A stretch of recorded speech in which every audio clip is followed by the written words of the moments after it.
Thank you, thank you, thank you. এই প্রথমবার আমি আমার দাদার বার্থডেতে সারপ্রাইজ দিলাম। তো কি সারপ্রাইজ দিলাম চলো সবই দেখতে পাবে। কেমন লাগছে? আর দাদা তো ভীষণ খুশি। এই প্রথমবার আমি যেহেতু করলাম এরকম, তো দাদা ভাবতেই পারিনি। তো কি করলাম সেটাই তোমাদেরকে আজকে দেখাবো। হ্যালো বন্ধুরা, কেমন আছো তোমরা সবাই? আশা করি ভালো আছো, আর আমরাও ভালো আছি। নতুন একটি ব্লগে তোমাদের সবাইকে অনেক ওয়েলকাম।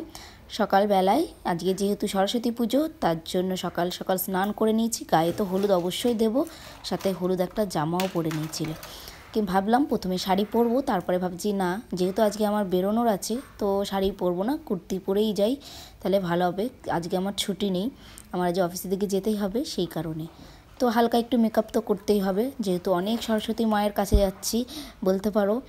রাস্তায় বেরোলে অনেক সরস্বতী মা দেখতে পাবো, তো তাদের মাঝখানে তো একটু নিজেকে সাজতেই হবে, তাই না? সেই কারণে একটু রেডি হয়ে নিলাম, হালকা করে একটু মেকআপ করে নিলাম। এবারে লেট এমনিতেই হয়ে গেছে, ব্রাহ্মণ তো চলে এসছে, তা আমি এখন তাড়াতাড়ি করে আবার চলেও আসলাম। আর এখানে একটা ছোট করে পুজো আমরা সবাই মিলে করি। আর এই যে ব্রাহ্মণ কিন্তু পুজো দিতে বসেও পড়েছে। তারপরে আমাদের অঞ্জলি দেওয়া হয়ে গেছে, অঞ্জলি দিয়ে আমি তো বেরিয়ে পড়লাম অফিসের দিকে। তারপরে সেই আবার তোমাদের সঙ্গে দেখা হচ্ছে আমার রাত্রেবেলায় চলে আসলাম একটা কেকের দোকান।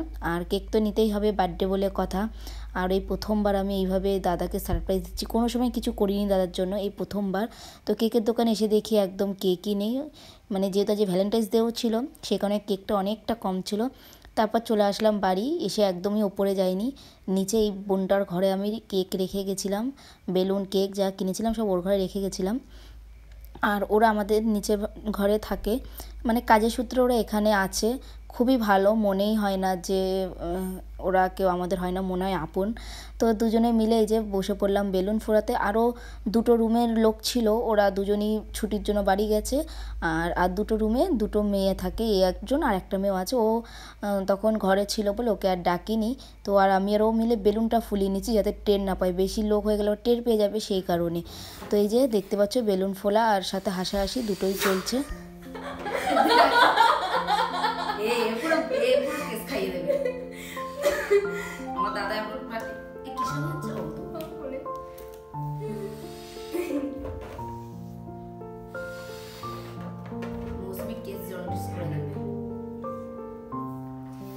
দাদা আসে টের পেয়ে যাবো গাড়ির আওয়াজ, তখন একটু চুপ হয়ে যাবো, আমি বেরিয়ে যাবো, তুমি তোর মতন ফোলে যাবে।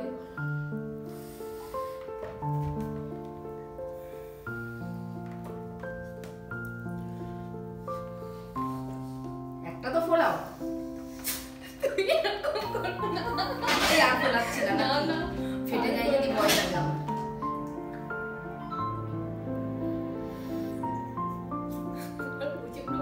তোমার বাদ দাও, আমি ফোলাচ্ছি তুই বাদ দাও।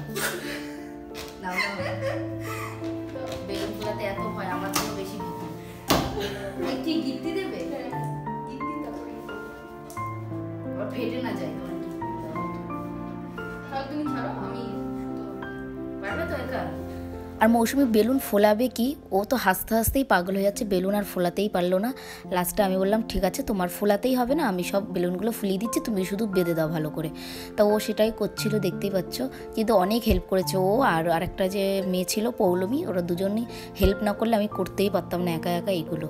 আরও দুজন যারা নিচে রুমে আছে তারা থাকলেও ভালো হতো, সবাই মিলে আরেকটু মজা হতো। কী করবো বলো, আমি দাদা মা উপরে থাকি আর ওরা সবাই নিচে থাকে। এবার ভাবি ওদেরকে নিয়েও একটু মজা করি, তার ওদেরও ভালো লাগবে, বা আমাকে ছেড়ে ওরাও তো এখানে থাকে না। যাই হোক, ওই কারণে ওদেরকে একটু সাথে করে নিয়ে এই মজাটা করলাম। যাই হোক, আর কি বলতো, 12টার সময় যদি নিজেদের কাউকে ডাকতাম না, আমার দাদা ঠিক টের পেয়ে যেত যে কিছু একটা ব্যাপার আছে ওর জন্য। নাহলে তো আমার বোন ছিল, ভাই ছিল, সবাইকে ডাকতে পারতাম, কিন্তু ওই যে ও বুঝে যাবে, আমি বোঝাতে চাইনি বলে কাউকে আর ডাকিও নি। তো আমরা এই কজনই মিলে, মানে 3টে মেয়ে মিলেই করলাম। তো ওরাও খুব ভালো, অনেক হেল্প করেছে বলেই পারলাম। তারপর দেখো অর্ধেক বেলুন ফোলাতে ফোলাতে দাদার গাড়ির আওয়াজ পেয়ে আমি দৌড়ে চলে গেছি, এই কটা ফোলানো হয়েছিল, আর ফোলাতে পারিনি। তারপরে ঘরে মানে উপরে গিয়ে খাওয়া দাওয়া করে 11:30 নাগাদ ওয়েট করছি যে কখন ও একটুখানি ঘরে থাকবে। তারপরে আমি সেই মুহূর্তে নিচে আসবো। তো 11:30 বাজলো, তাড়াতাড়ি করে আবার নিচে আসলাম, এসে বললাম তোমরা ফটাফট করে সাজাতে শুরু করে দাও, নাহলে হবে না, 12টা বেজে যাবে। তার জন্য দেখতেই পাচ্ছ আমরা কিন্তু খুব তাড়াহুড়ো করে সাজাচ্ছি যে 12টা বাজার আগে, কেন 11:30টায় নেমেছি, এবার এই আধা ঘন্টার মধ্যে তো সাজাতেই হবে। আর দেখতে পাচ্ছ এই যে এই দুটো রুম তালা দেওয়া, মানে এই দুটো রুমের লোক নেই, তো ভাবছি বেলুনগুলো এই দরজার ওপরে লাগাবো। কি বলো তো, ওই বোর্ড সাইড না দেয়ালের ওপরে লাগালেই পুরো প্যারিস সরে, মানে প্যারিস ধরে উঠে আসে, সে কারণে আর দেয়ালের ওপরে বেলুনগুলো লাগাবো না, লাগাবো ওই দরজার উপরে। তো সেটাই করছি, একজন কাটছি, একজন বেলুনগুলো লাগাচ্ছি, এই করছি। তারপরে এই যে বেলুন কিন্তু অনেকটাই লাগানো হয়ে গেছে, আর বেশ মজা হচ্ছিল, সেগুলো আর দিলাম না। আর কি বলো তো, খুব ফিস করে কথা বলছিলাম, ওর জন্য আরও শুনতেও পেতে না, মানে এত আস্তে আস্তে কথা বলেছি যাতে একটু টের না পায় দাদা, সেই কারণে। আর সত্যি কথা আজকে আমার এই মানে কি বলবো, এই সারপ্রাইজই হয়েছে, মানে আমার দাদা ভাবতেই পারেনি যে আমি এইরকম কিছু একটা করবো, মানে ভাবনার বাইরে ছিল। ওকে দেখেই তোমরা বুঝতে পারবে যে ও ভাবতেই পারেনি। তো দেখো আমার কিন্তু রেডি,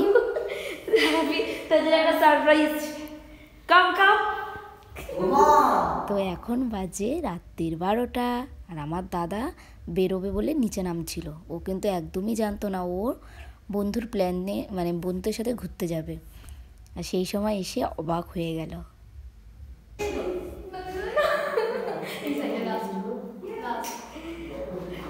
লাইট বন্ধ করো।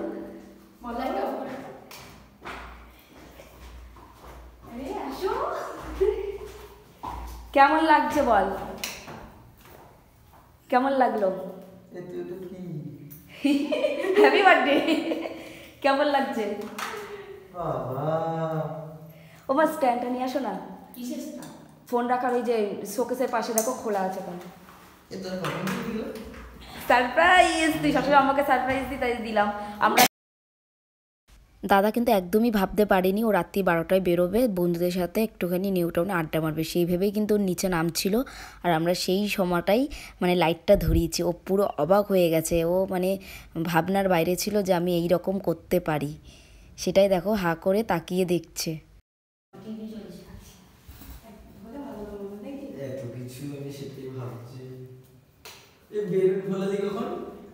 সব এবারে কেক কাটিং হবে।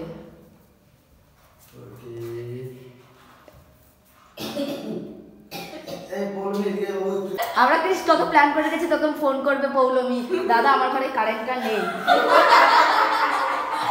তার আগেই তো তুই হাসবি, তোকে ফোন করতো যে দাদা আমার ঘরে কারেন্ট নেই, তুমি একটু নিচে আসো, তার আগে বলো বা দেখো না আমি যে ঘরে নেই, আমি খেয়াল করিনি।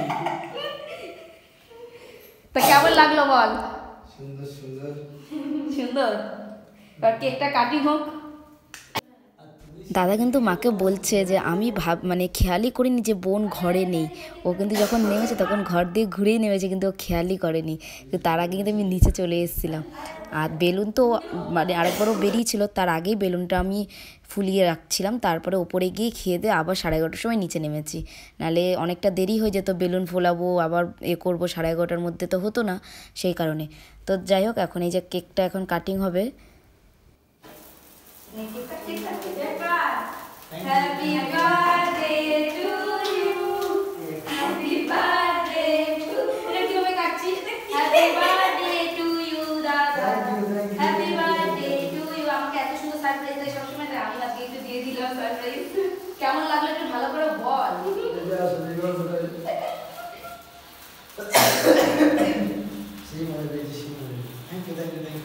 অনেকক্ষণ চলছে তো বাজির মতো,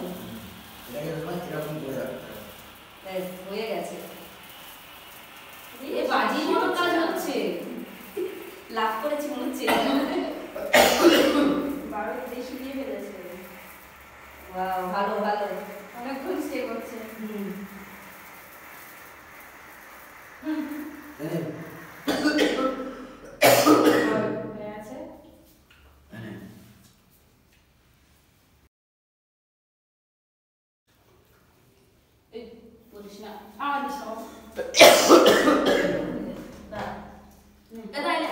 তোকে আমি একটু খাওয়াই,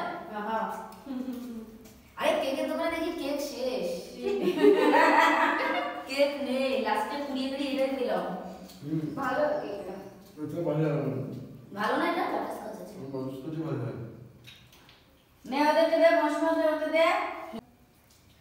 আমি কি আমি খেয়াল করলাম না। আমি তো ভাবছি দাদা না।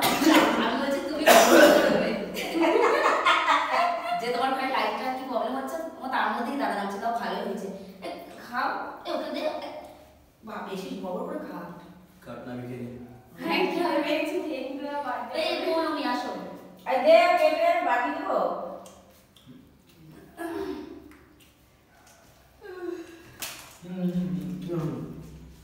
এ বাবু কখন আসবি তুই? দাদা এখন বাড়িতে যাবে বার্থডে পার্টি করতে ওর। ধর ধর ধর। দাও দাও ওটা থেকে কেটে দে না তুই। ঠিক আছে তুই বেরিয়ে যা তারপর আমরা খাবো। কেক কাটিং হয়ে গেছে, এবার কেক খাওয়ার পালা চলছে। তো কেক খাওয়া দাওয়া হয়ে গেলে তারপরে দাদা আবার বেরিয়ে যাবে। বললামই যে আজকে বন্ধুদের সঙ্গে সব আড্ডা মারবে কিছুক্ষণের জন্য, সেই কারণে। তো তার আগে আমার এখানে হয়ে গেল বার্থডে পার্টিটা। আর অনেক খুশি হয়েছে দাদাও, আর আমরাও অনেক খুশি হয়েছি, কেন যার জন্য করেছি সে যখন খুশি হয়েছে অবশ্যই আমরাও খুশিই হব। আর এই দেখো আমার দাদার কেক খাওয়া দেখেছো। আর কী বলো তো, কেকটা অতটা ভালো পাইনি, বাটারস্কচ বা আর একটা ব্ল্যাক ফরেস্ট এগুলোই ভালো খায়, তা ওগুলো তো ছিলই না, এই বাটারস্কচ এটা ছোটো ছিল এটাই নিয়ে চলে এসেছি। তো আজকের মতন এখানেই ভিডিওটি এন্ড করছি। অনেক মজা করলাম, অনেক আনন্দ করলাম, আর সারপ্রাইজটা খুব ভালো হয়েছে। সব কিছু মিলিয়ে অনেক ভালো। আর দেখো এদের হাসি মুখে ধরছে না, কি বলবো। আর মা দাঁড়িয়ে দাঁড়িয়ে দেখছে আমাদের রঙ্গতামাশা আমরা কি করছি না করছি। তো বন্ধুরা আজকের মতন তাহলে ভিডিওটি এখানেই এন্ড করছি। আমার দাদা কেক খেয়ে দেখো কেমন করছে। টাটা।